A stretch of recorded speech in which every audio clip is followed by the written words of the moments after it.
हरे कृष्णा। तो कुछ ही दिनों में भगवान श्री कृष्ण की जन्मोत्सव यानी कि जन्माष्टमी महामहोत्सव आने वाली है।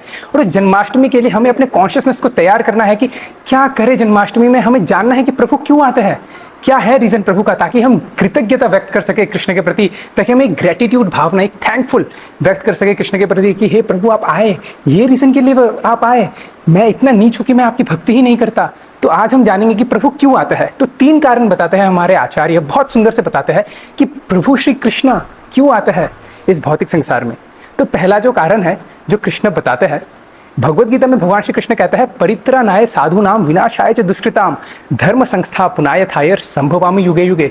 भगवान श्री कृष्ण क्या कहता है, पहला कारण परित्राणाय साधूनाम, कि मैं साधुओं को रक्षा करने के लिए आता हूं, जो मेरे भक्त है ना मैं उनको प्रोटेक्ट करने के लिए आता हूं। लेकिन हमारे आचार्य कहता है कि प्रभु सबसे पहले क्या करने के लिए आता है, साधुओं को प्रोटेक्ट करने के लिए आते हैं, यानी कि अपने भक्तों की रक्षा करने के लिए आते हैं। दुश्मनों को मारना तो दूसरी काम है, विनाशाय च दुष्कृताम ये तो सेकेंडरी रीजन है। पहला रीजन क्या है, भक्तों की रक्षा। तो कृष्ण इसलिए नहीं आया कंस को मारने के लिए। कंस को तो प्रभु हार्ट अटैक भी दे सकते थे ना, प्रभु तो परमात्मा रूप में बैठे हुए हैं हृदय में, तो वो तो एक हार्ट अटैक दे दे, कंस मर जाए। अगर हमारा कोलेस्ट्रॉल हमें हार्ट अटैक दे सकता है तो कृष्ण क्यों नहीं दे सकते हार्ट अटैक।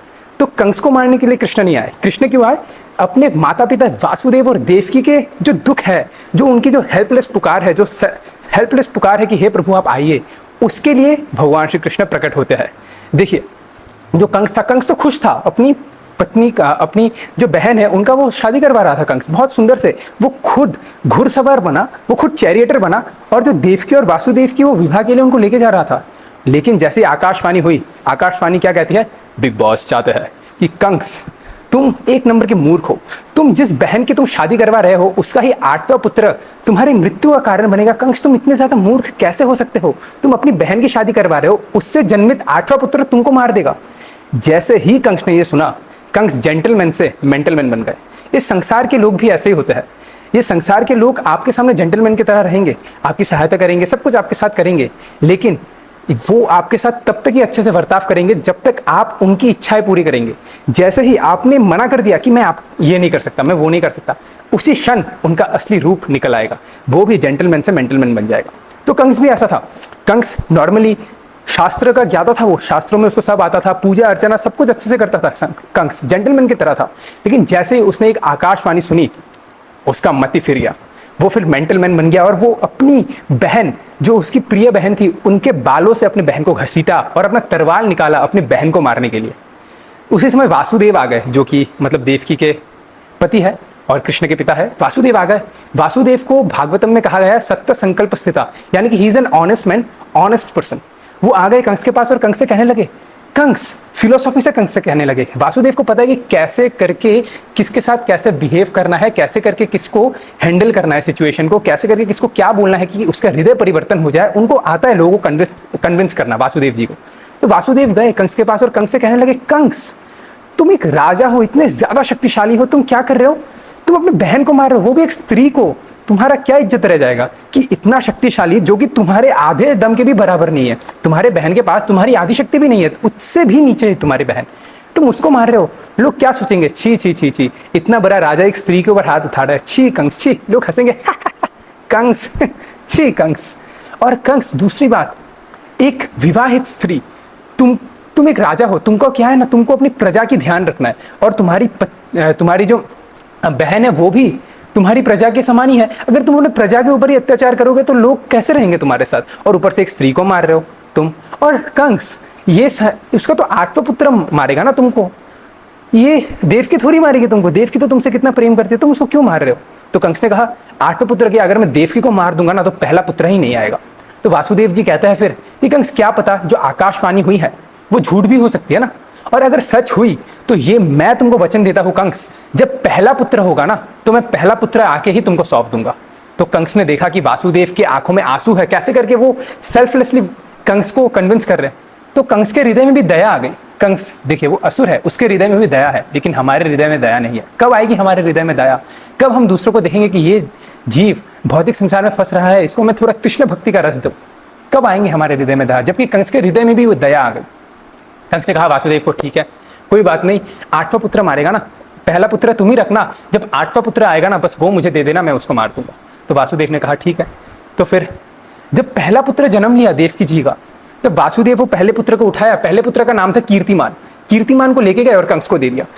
कंस के हृदय गदगद आंसू से भर गया, उसके आंखों से आंसू निकलने लगे कंस के, और कंस कहने लगा, अरे ये वासुदेव कितना अच्छा व्यक्ति है, मैं जो कि इसके पुत्र का मर्डरर हूं, ये अपना पहला पुत्र लाके ही मुझे सौंप रहा है, एक मर्डरर को वो अपना पुत्र सौंप रहा है।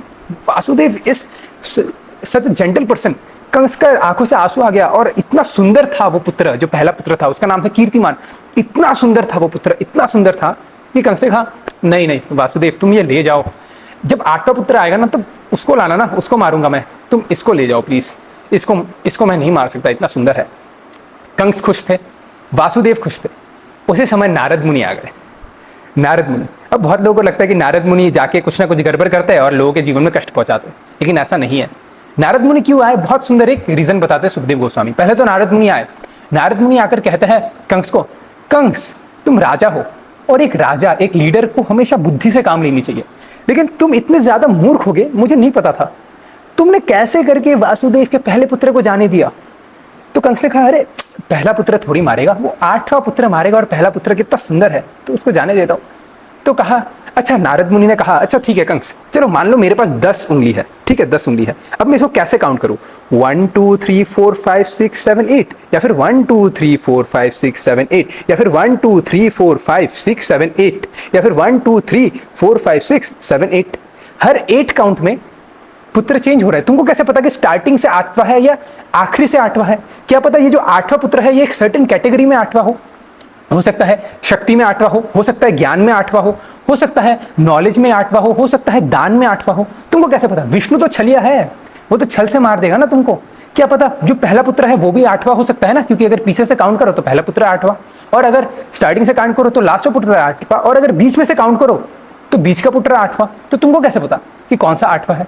तुम इतने ज्यादा मूर्ख हो गए, मुझे नहीं पता था कंस। एक राजा को हमेशा समझदारी से काम करना चाहिए। तो सुखदेव गोस्वामी कहता है कि नारद मुनि ने ऐसा क्यों किया। नारद मुनि को भागवतम में डिस्क्राइब किया गया है देव दर्शना। देव दर्शना मतलब the one who wants to see the lord quickly, जो भगवान के दर्शन बहुत ही जल्दी करना चाहता है। क्योंकि नारद मुनि को पता था अब कंस एक पुत्र को छोड़ दिया, वो पुत्र बड़ा होगा, फिर पढ़ाई करेगा, फिर कुची कुची कू होगा, फिर खेलेगा कूदेगा, फिर 5 साल बाद एक और पुत्र होगा, वो भी बड़ा होगा, वो भी खेलेगा कूदेगा, शादी करेगा, फिर एक और पुत्र होगा। ऐसे करते करते करते बहुत टाइम लग जाएगा कृष्ण को आने में। तो क्यों ना जल्दी जल्दी जल्दी पुत्र मार दे और डायरेक्ट कृष्ण आ जाए। क्योंकि अगर लेट होगा ना तो कंस का अत्याचार और बढ़ेगा, देवी देवताओं के ऊपर अत्याचार बढ़ेगा, लोगों के प्रति कंस का अत्याचार और बढ़ेगा। तो इसलिए नारद मुनि चाहते थे कि जल्दी से जल्दी पुत्र मर जाए और कृष्ण आ जाए। तो देव दर्शना, जो कृष्ण को जल्दी से जल्दी देखना चाहते थे, और ऐसे करके कंस एक के बाद एक पुत्र मारते गया। वो गया अपने सेना के साथ गया, देवकी और वासुदेव को गर्दन पकड़ के उनको नीचे ले गया, और जो पुत्र था कीर्तिमान उसको ऐसे फेंका दीवार में, और वो चीथड़े उड़ गए उस बच्चे का। एक एक करके कंस पुत्र मारता गया, और कंस अपने आप को मृत्यु के करीब लाता गया। और जो 8वां पुत्र हुआ कृष्ण, आप सबको पता है कि कैसे करके वासुदेव जी रात को मथुरा से गोकुल गए कृष्ण को रखने के लिए, और वहां पे जो यशोदा मैया की जो पुत्री थी उसको उठाकर ले आए, और कैसे करके कृष्ण वृंदावन में 10 years 7 months रहे, 10 साल 7 महीने कृष्ण वृंदावन में रहे। उसके बाद कृष्ण को इन्विटेशन आया मथुरा से कि कंस महाराज एक यज्ञ कर रहे हैं। क्या यज्ञ? धनुष यज्ञ। धनुष यज्ञ कर रहे हैं, और उस धनुष यज्ञ में कृष्ण को बुलाया गया। कृष्ण गए वहां पर, मल्ल युद्ध में उसने पार्टिसिपेट किया, और उसने कंस को पकड़ा, कंस को उसने बालों से खींचा और घसीट के उसको लाया। कृष्ण ने क्या कहते हैं भगवत गीता में, ये यथामाम प्रपद्यन्ते ताम सतैव वजाम्यहम, कि जो मेरे पास जिस भाव में आएगा मैं उसको उसी भाव में रेसिप्रोकेट करूंगा। और कृष्ण ने भी ऐसा किया। हे कंस, अगर तुम मेरी मैया को उसके बालों से घसीटोगे उनके विवाह के दिन, तो मैं भी तुमको तुम्हारे बालों से घसीटूंगा तुम्हारे मृत्यु के दिन। तो कंस के साथ भी कृष्ण ने वैसे ही कंस को मारा जिस प्रकार से देवकी को कंस ने घसीटा था। कंस को घसीट के लेके आए और एक घूसा में कंस को मार दिया। तो कृष्ण जो कुछ भी करते हैं ना, कृष्ण क्यों करते हैं, उसके पीछे एक रीजन है। जैसे देवकी मैया के जो पुकार है, देवकी मैया की जो भक्ति है, वासुदेव की जो पुकार है, उस पुकार के लिए कृष्ण आए। कंस को मारना सेकेंडरी था। तो क्यों आते हैं कृष्ण? क्योंकि उसके भक्त उसको पुकारते हैं।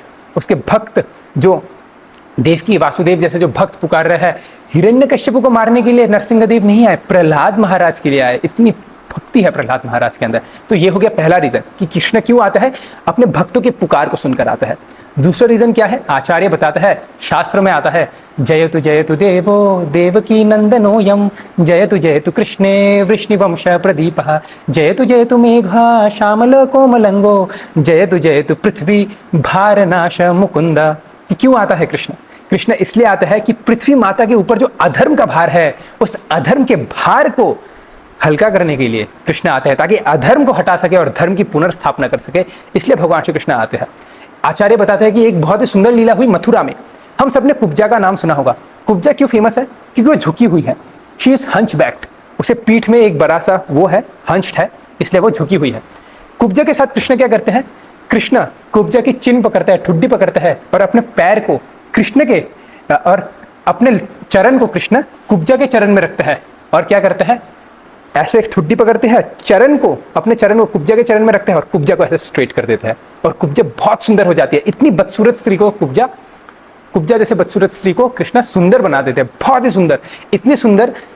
हमारे आचार्य बताते हैं कि स्वर्ग की अप्सराएं भी कुब्जा के सामने सुअर की समान लगती थी, इतनी सुंदर बना देते Krishna. First ever cosmetic surgery without any anaesthesia Krishna करते हैं क्या? चिन्ह पकड़ते हैं, पैर रखता है कुब्जा के ऊपर और सीधा कर देता है। और हमारे आचार्य विश्वनाथ चक्रवर्ती ठाकुर कहते हैं कि ये कुब्जा कौन है? कुब्जा पृथ्वी माता की इनकारनेशन है, पृथ्वी माता की अवतार है। ये पृथ्वी माता हंचबैक्ड है, क्यों? क्योंकि उनके ऊपर अधर्म का भार है, असुरों का भार है, इसलिए पृथ्वी माता झुक गई है और कृष्ण आए हैं, हे पृथ्वी माता आप कृपया करके चिंतित ना होइए। कृष्ण क्या करता है? पृथ्वी माता के चिन्ह को पकड़ता है, अपने चरण को पृथ्वी माता के चरण में रखता है और पृथ्वी माता को सीधा कर देता है। तो कृष्ण कहता है, हे पृथ्वी माता अब मैं आ गया हूँ, आप टेंशन मत लीजिए, आपका सारा भार मैं कम कर दूंगा। ये करता है। हमारे आचार्य तो और आगे जाते हैं कि कृष्ण ने एक बहुत सुंदर लीला की थी, वो है मृत भक्षण लीला। कृष्ण क्या करते हैं? मिट्टी खाते हैं। कृष्ण मृत्यु क्यों खाते हैं? कृष्ण सोचते हैं कि मैं क्यों आया हूँ कृष्ण रूप में? मैं आया हूँ पृथ्वी माता के भार को कम करने के लिए, तो ये भार मैं कैसे कम करूंगा? थोड़ा थोड़ा मिट्टी खाकर, थोड़ा थोड़ा मिट्टी खाऊंगा तो पृथ्वी माता का जो भार है वो कम हो जाएगा। लेकिन ये रीजन नहीं है। लेकिन आचार्य अपने हृदय को व्यक्त करते हैं कि कृष्ण मिट्टी खा के पृथ्वी माता का जो भार है वो कम करना चाहते हैं। और तीसरा रीजन बहुत ही सुंदर बताता है, जो कि मेन रीजन है। बाकी दो रीजन हो सकता है फॉल्स हो, कृष्ण देवकी वासुदेव के लिए आए, कृष्ण पृथ्वी माता के लिए, हो सकता है वो फॉल्स हो। लेकिन ये जो तीसरा रीजन है ये मेन रीजन बताता है कि कृष्ण कहता है परित्राणाय साधु नाम, कि मैं साधुओं की रक्षा करने के लिए आता हूँ। लेकिन हमारे आचार्य बताते हैं कि साधुओं की रक्षा तो हरिनाम भी कर सकता है ना। प्रहलाद महाराज के लिए नरसिंहदेव एक बार आए, जब हिरण्यकश्यपु उसके ऊपर प्रहार किया तब एक बार आए नरसिंहदेव। लेकिन उसके पहले जितने बार प्रहलाद महाराज के ऊपर प्रहार हुआ, मान लो उनको खाई में फेंका गया, उनको सांपों से डसवाया गया, उनको हाथी के नीचे कुचवाला गया, उनको होलिका के साथ बिठाया गया, उतने बार तो विष्णु नहीं आए, नरसिंहदेव नहीं आए, तब किसने बचाया प्रहलाद महाराज को? तब हरिनाम ने बचाया, क्योंकि प्रभु हरिनाम के रूप में प्रहलाद महाराज की रक्षा करते थे। द्रौपदी को किसने बचाया? द्रौपदी ने जब कृष्ण का नाम पुकारा तब द्रौपदी बचे, यानी कि हरिनाम ने बचाया द्रौपदी को। ऐसे तो सबको हरिनाम बचा सकता है। तो भक्त की रक्षा करने के लिए प्रभु को आने की जरूरत नहीं है, उसको तो हरिनाम भी बचा सकता है। और विनाशाय च दुष्कृताम, दुष्टों को मारने के लिए। लेकिन प्रभु को दुष्टों की मारने की क्या आवश्यकता है? प्रभु तो परमात्मा रूप में हृदय में बैठे हुए हैं ना। एक हार्ट अटैक दे दे रावण को, अगर सिर्फ एक दांत का दर्द दे देते, एक दांत में थोड़ा सा दर्द दे देते, हमें अगर दांत में दर्द होता है हम रात की नींद भूल जाते हैं। रावण को थोड़ा सा साइड वाला दांत में अगर थोड़ा सा दर्द दे देते, वो सीता हरण के बारे में सोचता क्या? वो आ ऐसे करते रहता, दांत में दर्द है ना। तो विनाशाय च दुष्कृता, तो प्रभु को भक्त की रक्षा करने की जरूरत नहीं, वो हरिनाम कर देगा। दुष्टों को मारने की जरूरत नहीं, वो तो नेचुरल डिजास्टर दे दो, कोविड दे दो, कितने सारे दुष्ट निपट गए कोविड में। कहीं पर आग लगा दो, कितने सारे लोग मर जाते हैं। क्यों? क्योंकि वो सब दुष्ट होते हैं ना। और ऐसे तो इसलिए दुष्टों को मारने के लिए प्रभु को आने की जरूरत नहीं है। और क्या कहता है? धर्म संस्था पुनायथाय, मैं धर्म को पुनर्स्थापित करने के लिए आता हूँ। लेकिन हमारे आचार्य बताते हैं धर्म को पुनर्स्थापित करने के लिए भी कृष्ण को आने की जरूरत नहीं है। क्यों? क्योंकि धर्म को तो श्रील प्रभुपाद जैसे महान आचार्य ने भी पुनर्स्थापित कर दिया। वल्लभाचार्य, माधवाचार्य, शंकराचार्य, श्रील प्रभुपाद जैसे बड़े बड़े आचार्यों ने को धर्म को पुनर्स्थापित कर दिया। पाश्चात्य देश, फॉरेन कंट्री जैसे जगह पे जहां पर हिप्पीज थे, उन हिप्पीज को भी हैप्पी बनाया किसने? श्रील प्रभुपाद जी ने। तो कृष्ण को आने की जरूरत नहीं है धर्म को स्थापना करने के लिए, वो तो श्रील प्रभुपाद जैसे महान आचार्य भी कर सकता है धर्म की स्थापना। तो कृष्ण क्यों आते हैं? सुखदेव गोस्वामी बहुत ही इंटरनल रीजन बताते हैं कि कृष्ण क्यों आते हैं, किस लिए आते हैं।